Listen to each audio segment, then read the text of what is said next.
All right guys आज के इस वीडियो में हम देखने वाले हैं what is operator in JavaScript.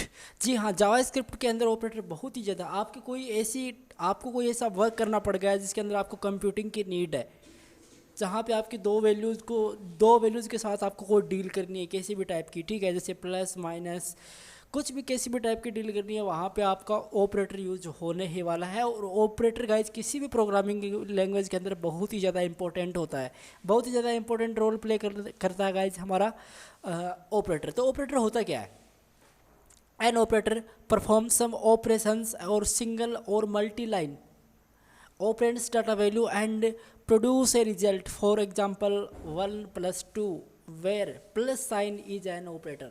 आप देख रहे हैं ये हमारा प्लस, ये हमारा 1 है, ये हमारा प्लस है, ये हमारा 1, ये हमारा 2, और उसके बीच में जो प्लस है इन दोनों के साथ जो डील कर रहा है भाई क्या होना चाहिए, प्लस का मतलब हुआ दोनों का जुड़ाव। तो जो प्लस हो रहा है वही हमारा होता है गाइज यहाँ पे ऑपरेटर। तो यही हमारा ऑपरेटर होता है, मतलब दो ऑपरेंड्स के बीच में जो एक ऑपरेटर बन के काम करता है वो हमारा ऑपरेटर होता है, ठीक है। अब ऑपरेटर कितने टाइप के होते हैं जावास्क्रिप्ट के अंदर? बेसिकली जावास्क्रिप्ट के अंदर और सारे प्रोग्रामिंग लैंग्वेज के अंदर इतने से ही होते हैं, काफ़ी कुछ थोड़ा डिफरेंस होता है, ज़्यादा नहीं होता है। लेकिन देख लेते हैं जावास्क्रिप्ट के अंदर क्या क्या ऑपरेटर हैं, कौन कौन से हैं, क्या नाम है, ठीक है। अगर बात की जाए operator, arithmetic operator, comparison operator, logical operator, assignment operator, conditional operator. Guys बताना चाहूँगा कंडीशनल ऑपरेटर को हम एक और नाम भी दे सकते हैं जिसका नाम बोलते हैं हम टर्नरी ऑपरेटर, ठीक है। एंड 6 हमारा bitwise operator, type of operator, string operator. तो ये कैसे होते हैं, कैसे वर्क करते हैं, इसके बारे में हम थोड़ा सा डिस्कस कर लेते हैं और फिर हम प्रैक्टिकल के बारे में देखेंगे। प्रैक्टिकल में देख लेंगे कैसे वर्क करता है, कैसे इसका वर्क फ्लो होता है, ठीक है। आप देख सकते हैं मैंने यहाँ पे नोट्स बनाए हुए हैं पूरे ऑपरेटर के, ठीक है। आप देख सकते हैं अर्थमेटिक ऑपरेटर। तो arithmetic operator are use to perform arithmetic between variables and guys हमारी जो वैल्यू होती है मतलब आपको दो नंबर को जोड़ना है तो आप एडिशन का यूज़ करते हैं। आपको एक काम करता हूँ, मैं एडिशन के बारे में थोड़ा सा डिस्कस करा देता हूँ, ठीक है। आप देख सकते हैं मैंने operation.html नाम से एक फ़ाइल डिक्लेयर कर रखी है और जहाँ पे मैं सिंपल HTML के बॉयलर प्लेट यहाँ पे आइडेंटिफाई कर देता हूँ, ठीक है। यहाँ पे HTML के मैंने बॉयलर प्लेट लगा ली। अब मैं करूँगा क्या, यहाँ पे मैं एक पैराग्राफ लूँगा, ठीक है, और इस पैराग्राफ के अंदर मैं एक आईडी दे देता हूँ। आईडी दे दिया मैंने डेमो, ठीक है। आईडी मैंने गाइस डेमो दे दी। अब मैं स्क्रिप्ट चलाऊँगा। स्क्रिप्ट के अंदर मैं दो वेरिएबल डिक्लेयर करूँगा। पहले एक वेरिएबल मैंने x लिया, ठीक है, और एक वेरिएबल मैंने y लिया। सिंपल वेरिएबल कैसे डिक्लेयर करना है, कैसे उसके अंदर वैल्यू असाइन करनी है, उसके ऊपर गाइज मैंने कम्प्लीटली एक वीडियो क्रिएट कर चुका है, प्लीज़ उसके एक बार शो कर लीजिएगा, ठीक है। नाउ मैंने x के अंदर वैल्यू डिफाइन कर देता हूँ मैं सिंपल 5। जब भी आप वैल्यू असाइन करते हो तो आप क्या करते हो, इक्वल का सिंबल लगाते हैं एंड उसकी जो आपको वैल्यू डिफाइन करनी है वो आप लिख लेते हैं। अगर आप वैल्यू नहीं डिफाइन करेंगे और फिर आप उसका रिजल्ट देखना चाहेंगे तो गाइज आपको जावास्क्रिप्ट क्या प्रिंट करके देगा, अनडिफाइंड, ठीक है। उसकी वैल्यू रहेगी ऑलवेज अनडिफाइंड जब तक कि आप उसके अंदर वैल्यू डिफाइन नहीं करते हैं। x = 5 एंड x = 10 मैंने सिंपल टाइप कर दिया। अब मैं करता क्या हूँ, देखिए मैं जो मैंने आईडी दी है उसको मैं कॉल करता हूँ और उसके अंदर मैं इन दोनों का रिजल्ट प्रिंट करूँगा। लेकिन उससे पहले मैं बता दूँ कि मैं प्लस ऑपरेटर का यूज़ करने वाला हूँ। अर्थमेटिक के अंदर जो एडिशन ऑपरेटर आता है उसका यूज़ करूँगा। तो मैं एक तीसरा वेरिएबल और बना दूँगा मैं z, ठीक है। एक वेरिएबल और बना दिया मैं z के अंदर गाइज x प्लस और y की वैल्यू को डिफाइन मैंने कर दिया है यहाँ पे, ठीक है। अब मुझे सिंपल z को प्रिंट करना है। तो गाइज z को मैं प्रिंट करके दिखाऊँ तो आपको क्या करना पड़ेगा, p के अंदर जो पैराग्राफ उसके अंदर हम HTML के अंदर तो जावास्क्रिप्ट का यूज़ करते हैं ऑब्वियसली। तो HTML का टैग है p जिसको मैंने आईडी दे रखी है डेमो, और वहाँ पे हमारा z है वो प्रिंट हो जाएगा। जो भी इसकी वैल्यू आएगी वो वहाँ पे प्रिंट हो जाएगी, ठीक है। तो डॉक्यूमेंट ये आपको लिखना पड़ता है, मैं बेसिकली डॉम का यूज़ कर रहा हूँ, document dot get element by ID, और आईडी है गाइज मेरे डेमो, ठीक है। डेमो डॉट इनर HTML = अब मैं इसके अंदर प्रिंट कर देता हूँ गाइज जेड को। सिंपल मैं क्या कर देता हूँ, प्रिंट जेड को मैं यहाँ पे प्रिंट कर देता हूँ। क्यों जेड को मैंने प्रिंट क्यों किया, क्योंकि x और y की वैल्यू मैंने प्लस कर दी और इन दोनों की पावर को मैंने दे दिया जेड को। जो भी अब इन दोनों की जो पावर है वो जेड के पास आ चुकी है और मैं जेड को यहाँ पे प्रिंट कर रहा हूँ, ठीक है। चलिए मैं आपको दिखाता हूँ इसको कॉपी पाथ करके, और मैं आपको दिखाता हूँ इसका रिजल्ट मैं प्रिंट करके, ठीक है। तो गाइस आप देख सकते हैं जैसे मैं इसको एंटर कर देता हूँ यहाँ पे, एंटर मैंने जैसे एंटर किया तो आपके जो वैल्यू आनी है वो वहाँ पे प्रिंट हो जाएगी 15। ऑब्वियसली 15 ही आता गया, देख लेते हैं मैंने 5 और 10 प्रिंट किया है तो इसकी वैल्यू गाइज ऑब्वियसली आ रही है 15, जो कि हमारा रिजल्ट एक्यूरेट आ रहा है, ठीक है। ये होता है गाइज हमारा क्या, कौन सा ऑपरेटर, अर्थमेटिक के अंदर एडिशन ऑपरेटर। बात करते हैं गाइज सब्सट्रैक्शन की। सब्सट्रैक्शन भी गाइज कुछ ऐसा ही होता है, उसकी बस बात ये है कि उसके अंदर आप प्लस का यूज़ करते हैं, इसके अंदर आप माइनस का यूज़ करते हैं। देखिए अगर मैं माइनस का यूज़ करूं तो यू नो गाइज आप गेस्ट कीजिए कि इसका आउटपुट है वो क्या आएगा, ठीक है। मैं कंट्रोल+S कर देता हूँ एंड इसको मैं जैसे ही करूँगा प्रिंट तो -5 आएगा। क्यों? क्योंकि 5 से 10 गया तो -5 ही ऑब्वियसली रहेगा, तो वो हमारा आ गया। अगर सेम है गाइज हमारा मल्टीप्लिकेशन ऑपरेटर, जैसे मैं इसको करूँगा तो 15 आ जाएगा, क्योंकि 5 और 10 को हमने मल्टीप्लाई किया तो 15 हुआ। एंड जैसे मैं इसको डिवाइड करूँगा तो गाइज आप देख लो क्या आउटपुट आएगा 0.5, ठीक है। और जैसे मैं इसको परसेंटेज के अंदर कर देता हूँ यहाँ पे, तो जो मेरा रिजल्ट आएगा 5। दैट्स ए ग्रेट, हमारा अर्थमेटिक ऑपरेटर है वो गाइज कम्प्लीटली हो चुका है। एक बार गाइज मैं बताना चाहूँगा कि आप इस पर प्रैक्टिस कर लीजिए, आपकी और भी अच्छे से प्रैक्टिस हो जाएगी और आप अच्छे से इसको समझ पाएंगे, ठीक है।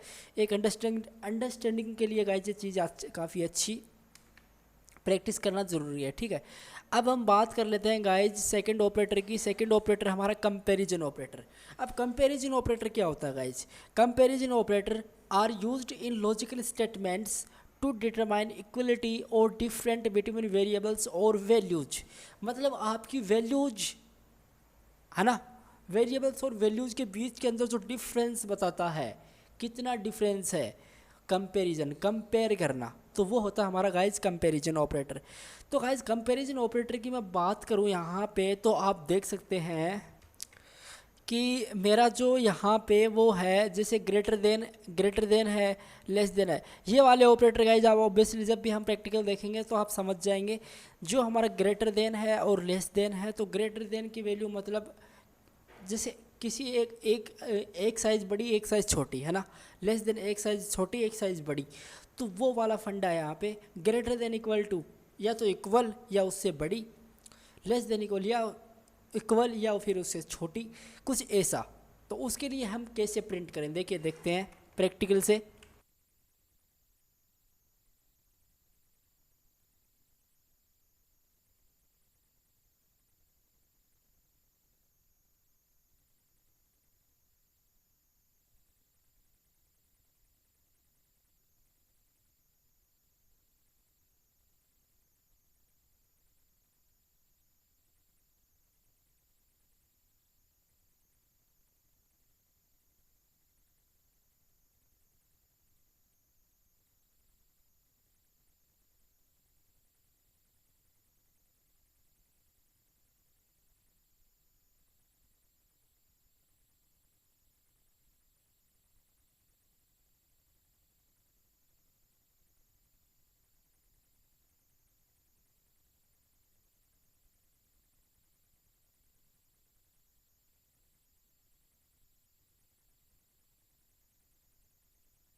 नाउ गाइज अभी हम बात करते हैं सिंपल हमारे कौन से ऑपरेटर के बारे में,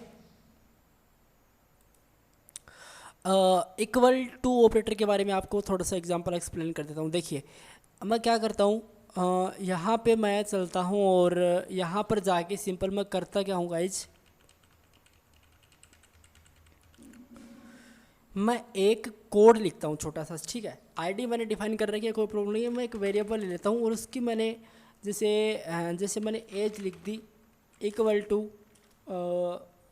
मान लो 25 मैंने एज यहाँ पे प्रिंट कर दी। मेरी नहीं है बेसिकली, मेरी तो 21 है, लेकिन 25 मैंने एज यहाँ पे प्रिंट कर दी, ठीक है। नाउ मैं चेक करना चाहता हूँ कि क्या ये एज ठीक है या नहीं है। तो देखिए मुझे क्या इक्वल टू आपको बताना है कि इक्वल टू का गाइस ये मतलब होता है डबल इक्वल, मतलब इक्वल टू, ठीक है। तो देखिए करते हैं हमारे आईडी को call dot get element by ID, और यहाँ पे मैं प्रिंट कर दूंगा किसको, मैं प्रिंट कर दूंगा गाइज मेरी आईडी को, डेमो को प्रिंट किया मैंने डॉट इनर HTML, ठीक है। इनर HTML इक्वल टू, मैंने इनर HTML इक्वल टू किया। अब मैं चेक एक बार ये करता हूँ कि क्या मेरी एज है, ठीक है, मेरी एज है वो क्या 25 है। अगर है तो ट्रू कर दो, ठीक है। देखिए मैं इसको कॉपी बात कर लेता हूँ, मैंने कर रखा है, कोई प्रॉब्लम नहीं है। 3 2 1 एक्सीलेंट, कैसा लगा, ट्रू प्रिंट ऑब्वियसली हो गया। मैंने ना ट्रू लिखा ना कुछ और लिखा, ऑब्वियसली ट्रू होगा। कैसे होगा गाइस मैं बताता हूँ। देखिए ये चेक किया कि ये जो वेरिएबल की वैल्यू है, इस वेरिएबल की ये वेरिएबल दोनों सेम है, इन दोनों इस वेरिएबल की वैल्यू क्या 25 ही ऊपर डिक्लेयर की गई है। अगर की गई है तो वो प्रिंट करेगा हमको ट्रू। अगर मैं गाइज यहाँ पे 25 की जगह अगर कर दूँ 24, तो गाइज अभी प्रिंट होने वाला है हमारा फॉल्स, ठीक है। तो ये हमारा ट्रू और ये हमारा इक्वल टू ऑपरेटर है, चेक करता है कि इसकी वैल्यू इसके अंदर क्या थी पहले और अभी क्या है, ठीक है। नेक्स्ट अभी गाइज हम बात करने वाले हैं नॉट इक्वल टू ऑपरेटर के बारे में। तो नॉट इक्वल टू ऑपरेटर क्या होता है, देखिए एक बार देख लेते हैं। मैंने चलो वेरिएबल डिफाइन कर रखा है एज इक्वल टू 25, ठीक है। अब मैं चेक करना चाहूँगा गाइज क्या ये 25 के नॉट इक्वल है या नहीं है, वो देखिए कैसे करना है। इसका मतलब इस ऑपरेटर का सिंबल होता है नॉट और इक्वल, ठीक है। जो आपके कीबोर्ड के अंदर जो शिफ्ट देन 1 प्रेस करेंगे तो आपका ये मार्क आ जाएगा और इक्वल लिखिए आप, एक्सक्लेमेशन मार्क बोलते हैं बेसिकली इसको, और इक्वल लिखिए, ठीक है। मैं करता क्या हूँ यहाँ पे डॉक्यूमेंट, ठीक है, dot get element by ID को मैं कॉल कर लेता हूँ। नाउ मैं आईडी को कॉल करके यहाँ पे टाइप कर दूंगा डेमो, ठीक है। Dot inner HTML equal to, अभी मैं प्रिंट क्या करूँगा, देखिए यहाँ पर जाके मैं प्रिंट करूँगा एज नॉट इक्वल टू 25, ये मैंने यहाँ पे प्रिंट कर दिया, ठीक है। ये मैंने गाइज यहाँ पे क्या कर दिया, प्रिंट कर दिया, लेकिन ये सही नहीं है। हाँ अभी सही है। अब आप गेस्ट कीजिए इसका आउटपुट क्या आएगा। क्या एज नॉट इक्वल है 25 के, है यार, कैसे नहीं है। तो यहाँ पे हमारी कंडीशन हो जाती है फॉल्स, तो हमारा रिजल्ट क्या आ जाएगा गाइज, फॉल्स। जैसे मैं रिफ्रेश किया तो आप देख सकते हैं फॉल्स ही है। अगर मैं यहाँ पे 24 कर दूँ तो यहाँ पे मेरे सामने रिजल्ट आएगा ट्रू, क्योंकि एज नॉट इक्वल है 22 के। हाँ एज तो 25 है, इक्वल नहीं है, तो ट्रू आ जाएगा। कंडीशन स्पेसिफाइड है तो ट्रू आ जाएगा यहाँ पे, ठीक है। आप देख सकते हैं यहाँ पे ट्रू आ चुका है। तो गाइज ये हमारा नॉट इक्वल टू ऑपरेटर था। अभी हम बात कर लेते हैं greater than equal to and less than equal to operator के बारे में, ताकि हमारा कंपैरिजन ऑपरेटर उसका फंडा ख़त्म हो जाए, ठीक है। तो चलिए गाइस शुरू करते हैं हमारे greater than equal to operator के बारे में। ग्रेटर देन लेस देन एक जैसे ये दोनों ज़्यादा डिफरेंस नहीं है उसमें, ठीक है। तो मैं करता क्या हूँ, यहाँ पे ये मेरा कोड सेम रखता हूँ और यहाँ पे मैं प्रिंट कर दूंगा इनर HTML के अंदर। देखिए एक्स क्या, पहले ग्रेटर देन की बात करते हैं। एक्स क्या, एक्स ग्रेटर देन और equal to, x greater than और इक्वल टू मैंने यहाँ पे टाइप कर दिया नॉर्मली 24 नहीं, मैंने यहाँ पे टाइप कर दिया नॉर्मली 30, ठीक है। मैंने 30 टाइप कर दिया। अब आप गाइज आप एक बार दिमाग लगाओ कि इसका आउटपुट क्या आएगा। X greater than equal to 30, तो इसका आउटपुट गाइज क्या आएगा, इसका मतलब ये है कि अक्स या तो बड़ा होना चाहिए, अक्स है ही नहीं बेसिकली। यहाँ पे हमारी एज थी, जो हमको हमको क्या प्रिंट करना है, एज प्रिंट करना है गाइस, ठीक है। तो एज क्या, एज की वैल्यू 30 से बड़ी है, एज की वैल्यू क्या 30 से बड़ी है? एज की वैल्यू तो 25 से 30 से वैल्यू 30 से बड़ी कैसी हुई? यहाँ पे हमारी कंडीशन हो जाती है फॉल्स। सेकंड स्टेप ये है कि फिर इक्वल, बस चेक करो क्या इक्वल तो है या नहीं है। इक्वल है, ठीक है। दो ऑप्शन होते हैं इसके अंदर, इक्वल है या नहीं है। इक्वल भी नहीं है गाइज, तो हमारा रिजल्ट आएगा फॉल्स। 3 2 1 एक्सीलेंट, फॉल्स कैसा लगा? अगर गाइज मैं यहाँ पे 25 ना करूँ, अगर मैं यहाँ पे कर दूँ 24, तो अभी क्या आएगा? अभी आएगा गाइज ट्रू। क्यों आएगा? देखिए, पहले 22 से क्या एज की वैल्यू बड़ी है? हाँ गाइज है, इक्वल तो नहीं है लेकिन बड़ी तो है, ठीक है। नाउ मजे से ट्रू, कैसा लगा? ट्रू है ना, ठीक है। अब ग्रेटर देन भी गाइज कुछ ऐसा ही है, मैं यहाँ लेस देन भी, सॉरी ये ग्रेटर देन था, ये लेस देन है गाइज, अभी हम देखने वाले हैं। तो लेस देन का मतलब क्या, एज की वैल्यू तो 25 है, ठीक है, और क्या 24 बड़ा है? नहीं बड़ा, इक्वल भी नहीं है, तो यहाँ पे हमारे पास क्या आएगा? फॉल्स गाइज, ऑब्वियसली, ठीक है। अगर मैं यहाँ पे 25 कर देता हूँ तो इसकी वैल्यू अब आएगी true, that's it, true. Guys हमारा कंपैरिजन ऑपरेटर इतना ही था, और आप देख सकते हैं कि हमारा कंपैरिजन ऑपरेटर में कैसे हम चेक करते हैं एक दूसरी वैल्यू को, ठीक है। तो गाइज ये बहुत ही ज़्यादा इंपॉर्टेंट है। और अब हम नेक्स्ट ऑपरेटर की तरफ बात करते हैं, तो चलिए चलते हैं हमारे नोट्स के अंदर। सेकंड है, थर्ड है गाइज मेरा लॉजिकल ऑपरेटर। लॉजिकल ऑपरेटर क्या बोलता है? Logical operator are use to determine the logic between variables और वैल्यूज, ठीक है। मतलब ये वेरिएबल्स और वैल्यूज के बीच में कंडीशन को स्पेसिफाई करता है, ठीक है। देख लेते हैं एक बार, प्रोग्राम के मदद से देख लेते हैं इसको कैसे इसका यूज किया जाना चाहिए, ठीक है। तो पहले हम देखते हैं एंड ऑपरेटर के बारे में। तो गाइज देखिए, एंड ऑपरेटर के लिए हमको क्या करना पड़ेगा? दो ऑपरेटर्स डिफाइन करने पड़ेंगे, ठीक है। मैं एक तो वेरिएबल एक्स ले लेता हूँ इसके जगह, ठीक है, एक्स ले लिया, और एक मैं वेरिएबल ले लेता हूँ इसकी जगह वाई, ठीक है, वाई ले लिया, और जिसको मैं 20 वैल्यू प्रोवाइड करा देता हूँ, ठीक है। 25 और 20 मैंने दो वैल्यूज़ प्रोवाइड करा दी हैं। अब मैं चेक कर रहा हूँ गाइज, यहाँ पर मैंने कुछ रैंडम नंबर प्रिंट कर दिया है, ठीक है। यहाँ पर मैं कुछ रैंडम नंबर प्रिंट कर देता हूँ, तो मैं लिखता क्या हूँ? एंड ऑपरेटर कैसे लिखेंगे? देखिए, पहले आपको एक्स, ठीक है, जो हमने वेरिएबल लिया एक्स की वैल्यू क्या, एक्स की वैल्यू क्या, मैं यहाँ पे प्रिंट कर रहा हूँ 20, एक रैंडम नंबर मैंने प्रिंट किया 20, एंड, ठीक है, एंड, और वाई की वैल्यू जो मैंने वाई वेरिएबल लिया है उसकी वैल्यू मैं प्रिंट कर रहा हूँ गाइज 5, ठीक है। अब आप इसका रिजल्ट आप बताइए मुझे क्या आएगा? एक्स की क्या वैल्यू 20 है, एक्स की वैल्यू क्या 20 से बड़ी है? एक्स की वैल्यू भाई 20 से बड़ी नहीं है, क्योंकि एक्स की वैल्यू 25 है, और 25 20 से बड़ा नहीं होता है, ठीक है। और एंड का मतलब यहाँ पे, ठीक है, एक कंडीशन हमारी फॉल्स हुई, लेकिन एक कंडीशन और चेक करो, क्या y की वैल्यू 5 से बड़ी है? y की वैल्यू 20 है और 5 20 से छोटा होता है, तो ऑब्वियसली y की वैल्यू 5 से बड़ी ही है, ठीक है। तो गाइज आप इसका रिजल्ट आएगा गाइज ट्रू। क्यों, कैसे आएगा गाइज? देखिए आप, मैं करता क्या हूँ, यहाँ पे ट्रू आएगा, फॉल्स आएगा, एक बार आप गेस्ट कीजिए, ठीक है, कंट्रोल एस, ठीक है। अब चलते हैं हमारे आउटपुट की तरफ। 3 2 1 फॉल्स। बिकॉज फॉल्स कैसे आया? क्योंकि गाइज हमारी पहली कंडीशन है वो क्या हो गई? फॉल्स हो गई। अगर हमारी पहली कंडीशन देखिए, अगर मैं यहाँ पे 25 की जगह है मैं क्या करता, 25 की जगह मैं कर देता 26, 20 की जगह 26 कर देता, सॉरी 25 नहीं, 20 की जगह मैं 26 कर देता, 25 की जगह मैं 26 कर देता, तो अभी आप रिजल्ट देखिए, इसका आएगा ट्रू, दैट्स इट। बस यही फंडा था गाइस, समझ में आया नहीं आया? ये होता है हमारा एंड ऑपरेटर। एंड हम बात कर लेते हैं सेकंड हमारे और ऑपरेटर के बारे में। तो और ऑपरेटर क्या बोलता है?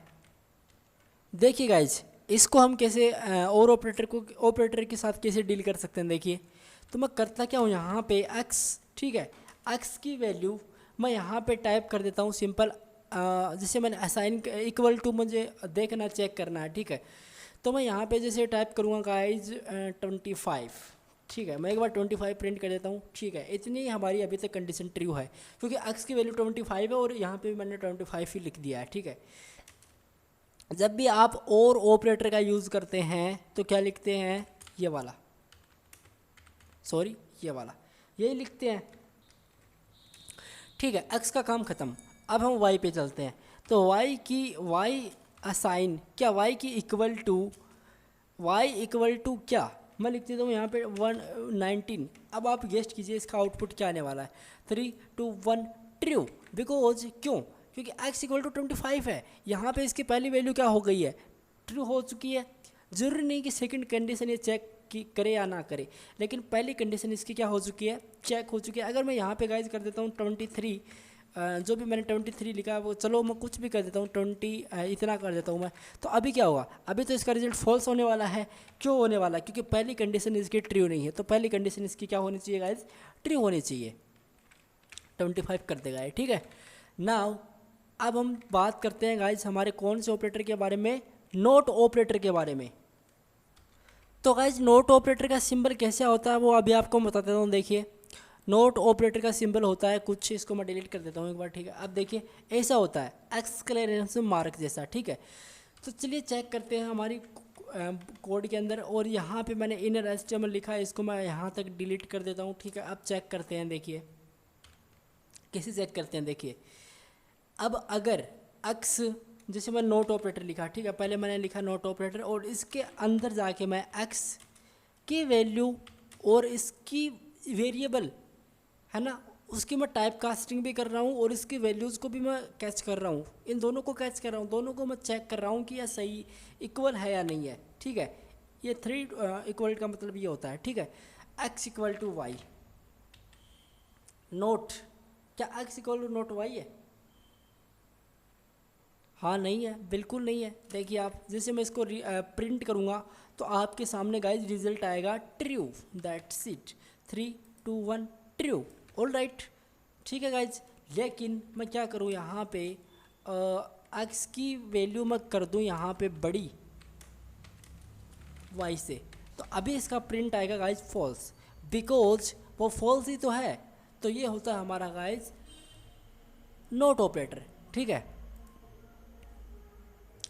देन हम बात करते हैं गाइज असाइनमेंट ऑपरेटर के बारे में। तो assignment operator are use to assign value to JavaScript variables.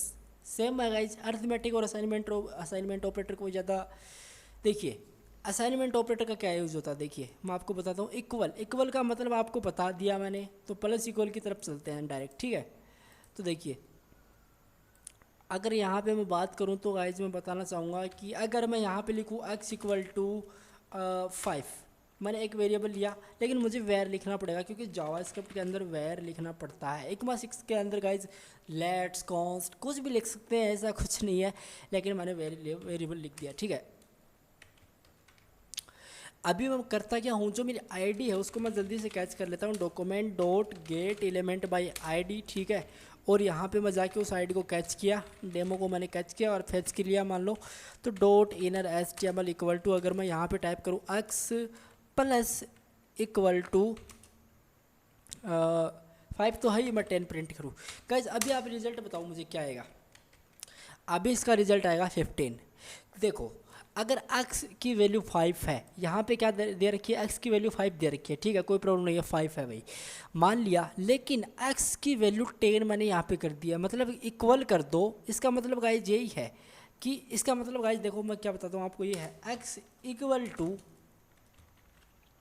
x plus 10, बस ये मतलब है इसका, ये मतलब है x equal to x plus 10, मतलब x के अंदर x की वैल्यू है वो तो ठीक है, x की वैल्यू के अंदर 10 और जोड़ दो। x की वैल्यू क्या है हमारी 5 है, उसके अंदर 10 कर दो प्लस, ठीक है। और 10 प्लस करके अभी क्या करो आप, इन दोनों को ऐड कर दिया। अब क्या करो, इस x के अंदर जो भी इसका वैल्यू आती है वो x के अंदर असाइन कर दो। तो गाइस इसका मतलब ये है, अब मैं जैसे आपको रिफ्रेश करके दिखा देता हूँ इसका आउटपुट, तो आपको 15 मिलेगा। कितना था 10 15 मिलेगा, ठीक है। 3 2 1 15, ठीक है। कैसा लगा, ये हमारा होता है x प्लस। गाइज वैसे कुछ माइनस वैसे आप करते जाओगे, अरिथमेटिक ऑपरेटर जैसे ही है, लेकिन इसका मैन एक्चुअल लॉजिक था वो मैंने आपको बता दिया है। तो बस ऐसे ही है, नेक्स्ट हमारा ऑपरेटर होता है गाइज कंडीशनल ऑपरेटर। ये क्या बोलता है देखिए, the conditional operator assign a value to a variable based on a condition. ये कंडीशन पे बेस्ड होता है, ठीक है। इसको हम बोलते हैं टर्नरी ऑपरेटर ही बोलते हैं। और इसको क्वेश्चन सिंबल होता है, हमारा क्वेश्चन मार्क होता है, उसके सिंबल जैसा सिंबल होता है उससे हम प्रेफर करते हैं, उसको हम जानते हैं, ठीक है। तो एक छोटा सा एग्जाम्पल देख लेते हैं, चलिए गाइज बताना चाहूँगा बिट वाइज ऑपरेटर और टाइप ऑफ ऑपरेटर के बारे में हम देखेंगे नेक्स्ट वीडियो में, क्योंकि वीडियो गाइज बहुत ज़्यादा लंबा हो जाएगा। छोटा सा ऑपरेटर बनता है स्ट्रिंग ऑपरेटर, उसके बाद में उसके बारे में आपको थोड़ा सा डिस्कस कर देता हूँ मैं। देखिए क्या होता है, चलो मैंने एक काम करता है, स्क्रिप्ट का पूरा कोड अभी डिलीट कर देता हूँ मैं, ठीक है। अब मैं यहाँ पे क्या करता हूँ, वेरिएबल x इक्वल टू 10, जैसे मैंने टाइप किया हेलो, या मैंने टाइप किया जावा स्क्रिप्ट, ठीक है, जावा स्क्रिप्ट मैंने टाइप कर दिया। अब मैं यहाँ पे सेमीकोलन लगाना पड़ेगा गाइस, ठीक है। वेरिएबल और y इक्वल टू क्या, variable y equal to guys मुझे करना पड़ेगा जैसे कुछ भी वंडरफुल, जैसे मैंने लिख दिया जैसे वंडरफुल, कुछ स्ट्रिंग कर रहा हूँ गाइज। जब भी आप टेक्स्टिंग लिखते हो तो वो एक स्ट्रिंग होती है, जो इसको आप डबल कोट्स के अंदर लिखना पड़ता है, ठीक है। तो वंडरफुल लैंग्वेज, ठीक है, वंडरफुल लैंग्वेज मैंने टाइप किया। अब मैं क्या करता हूँ, देखिए इन दोनों को मुझे जोड़ना है। तो मैं एक तो ऐसा तो है नहीं कि आईडी के अंदर दोनों को मैं टाइप करा सकता हूँ, ऐसा है नहीं। तो मुझे आईडी को पहले फेच करना पड़ेगा, document dot get element by ID, ठीक है। और आईडी थी मेरी demo dot inner HTML equal to क्या, जो मेरा एक्स है और प्लस जो मेरा वाई है, बी नहीं वाई है, इन दोनों को भी ऐड कर दो, सिंपल सा। अगर मैं गाइज आपको रिजल्ट में दिखाऊं तो 3, 2, 1 आपको मिल रहा है जावा स्क्रिप्ट वंडरफुल लैंग्वेज, ठीक है। लेकिन आपको वंडरफुल और जावा स्क्रिप्ट के बीच में कोई डिफरेंस नहीं मिला गाइज। बहुत से तरीके हैं, देखिए, या जावा स्क्रिप्ट के अंत में आप लगा दो ऐसा तो भी स्पेस मिलेगा। अगर आप वंडरफुल के स्टार्टिंग में स्पेस लगा दो तो भी आपको स्पेस मिलेगा। लेकिन देखिए प्लस, ये प्लस का यूज़ मैं क्यों कर रहा हूँ यहाँ पे, भाई प्लस को नंबर होता है, लेकिन गाइज मैं बता दूँ इसको बोलते हैं हम कैनकेटिनेट। तो कैनकेटिनेट मतलब दो स्ट्रिंग को आपस में जोड़ देना, ठीक है। इसके अंदर कुछ आप नंबर भी प्रोवाइड करा सकते हैं, तो वो नंबर भी एक स्ट्रिंग ही माना जाएगा। तो मैं करता क्या हूँ, देखिए प्लस मैंने लिखा और ठीक है मैंने प्लस लिखा। अब यहाँ पे भी मैं एक प्लस दे देता हूँ। अब यहाँ पे मैं थोड़ा सा स्पेस देता हूँ, तो अभी मुझे क्या मिलेगा, x और y के बीच में, इन दोनों के बीच में मुझे स्पेस मिलेगा 3, 2, 1। जावा स्क्रिप्ट इज वंडरफुल लैंग्वेज मुझे प्रॉपरली मिल रहा है। तो गाइस ये थे हमारे कुछ ऑपरेटर जो हमने देखे, कुछ दो तीन ऑपरेटर बचे हैं, उनको गाइज हम देख लेंगे, कवर कर लेंगे आगे आने वाले वीडियोज़ के अंदर। और गाइज आई होप जितने ऑपरेटर आपने देखे हैं उसकी आप प्रैक्टिस कीजिए, और जो आपको कुछ चीज़ समझ में नहीं आई है एक बार वीडियो को बैक करके आप उसको फिर से शो कीजिए, आपको समझने की कोशिश कीजिएगा उसको, क्योंकि ऑपरेटर हर जावास्क्रिप्ट के प्रोग्राम के अंदर बहुत ही ज़्यादा इंपॉर्टेंट होने वाले हैं। आप जब भी कोई प्रोजेक्ट क्रिएट करोगे जावास्क्रिप्ट के अंदर, कोई भी एप्लीकेशन क्रिएट करोगे, तो आपको गाइज मैं बता दूं कि ऑपरेटर आना ही चाहिए। विदाउट ऑपरेटर के गाइज काम नहीं चलेगा, ठीक है। तो I hope this video for help for you, and आज इस वीडियो को लगाया जितना ही। So thank you so much guys, take care, bye bye.